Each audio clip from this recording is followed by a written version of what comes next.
Is there any foods that kind of worst foods for you that you've eaten this Peeway or? So yeah, I think we're all pretty much a party bunch here, where you put food in front of us, we'll eat it. So yeah, someone's coming. Big bugs, gross. Yeah, it's interesting, and it'll be interesting with if Rex does a little bit more of the walks with some of the how to survive in the bush, because I guess he's eaten termites before, and I'll probably be trying some of those out. So where the other day he, I believe it was some marula nuts that he was trying to get at, but unfortunately there was just the one that had good seeds. Otherwise I would tried some, and then he didn't really share the leaves that it was feeding on. But yeah, it's definitely interesting. Yeah, and Mike and kids were saying hello to you, Pete. So yeah, so earlier they just wanted to say hello. There's Pete saying hello. All right, and believe whoever's coming, don't go anywhere near elephant dung with Peter, but that's fine. I don't mind the dung.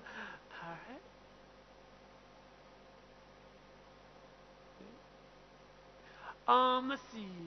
Yeah, we have another question from Mike and kids wondering, with some of the local lodges around here, do they ever cook or have meals of local game, and what other?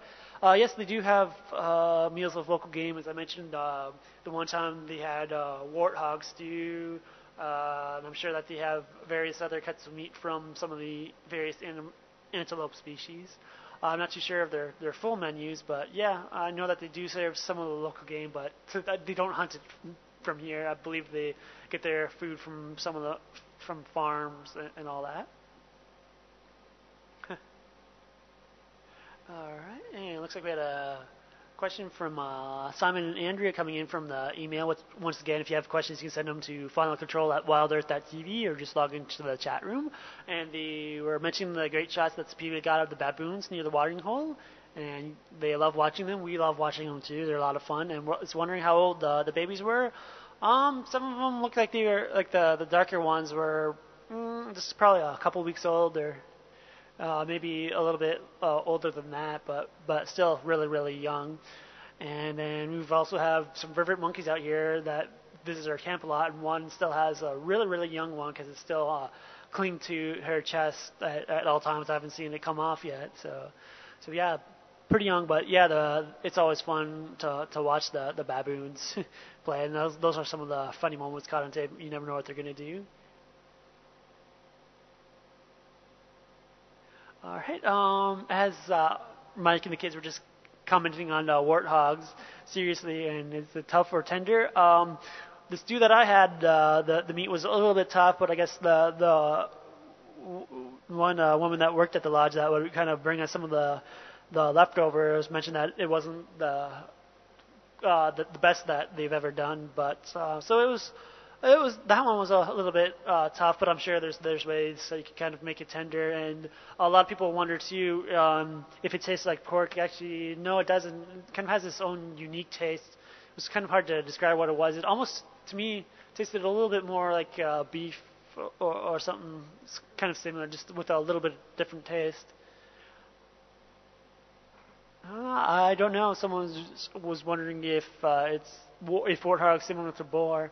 I'm not too sure about that. I haven't tried wild boar yet, but I'm sure I'll be trying many different things, as I do like to experience new cultures and try different foods.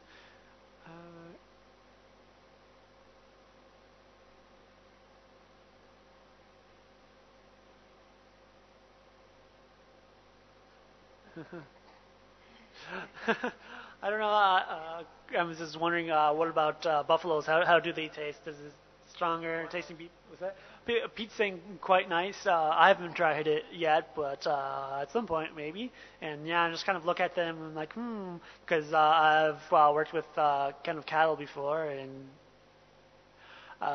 so yeah, so sometimes looking at the buffalo out here is like, wow, that's kind of a lot of meat, and I wonder how they taste. I wonder if they taste like beef or not.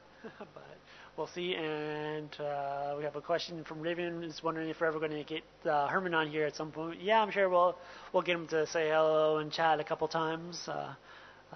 Yeah, with the chat, it seems like whoever's around, whoever feels like chatting at the time. To where, yeah, somehow it seems to be me most of the time because I guess I'm around after some of the things in here, just kind of logging on, checking emails, and kind of checking the chats and seeing how you guys enjoyed the drives. And it's always just fun just to pop into the chat rooms and see all the conversations going on because it's always a lot of fun. And we're always just such great people, and we're chatting with people all over the world, and just we all have seems like a great sense of humor.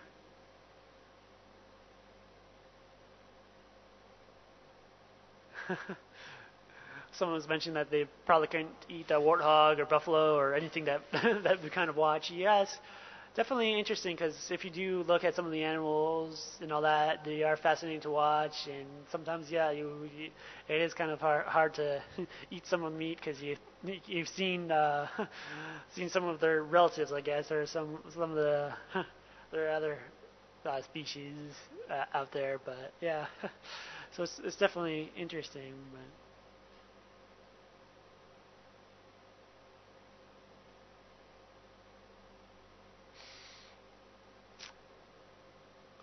some people are wondering, like Bluebird is wondering if cooked antelope is known as venison. I, it's hard to say. I think the word venison is used differently in different parts of the world, and I think even just different parts of the same countries. So, where me growing up, or where I lived in the United States, venison I think typically just referred to deer meat. But I'm sure that some others they kind of use venison for any type of like wild games, so to speak. So not the typical cattle, goats, uh, and kind of lamb type of thing. So some venison just means kind of deer meat. To others, it just means any type of non-normal kind of farm-raised food. So.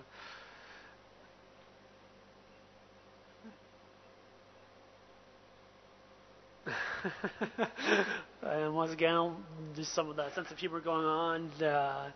Someone's mentioning warthog trotters might sound nice or something like that, and then just mentioning what are the warthogs going to do without their feet. So yeah, as you can see that it's always a lot of fun here, chatting with everybody online and here. So there's always jokes going on. So to where yeah, if you guys ever happen, I might slip up sometimes if I'm out there or all that. If you ever hear or see Scrob, SCROBB, in any of the chat rooms, or if you hear me mention it, there's a kind of an inside joke going on with the WeChat to where there's a animal known as the scrub hare. So just the rabbits out here. There's plenty of them. And one evening, one of our viewers was just looking at the watering hole and saying, "Oh, scrub hare." Wanted to say scrub hare just right up near the scroll bar of the screen, and he just was excited and typed a little too fast and put scrub hair. So there's always an inside joke now that a scrub is a scrub hair now. So.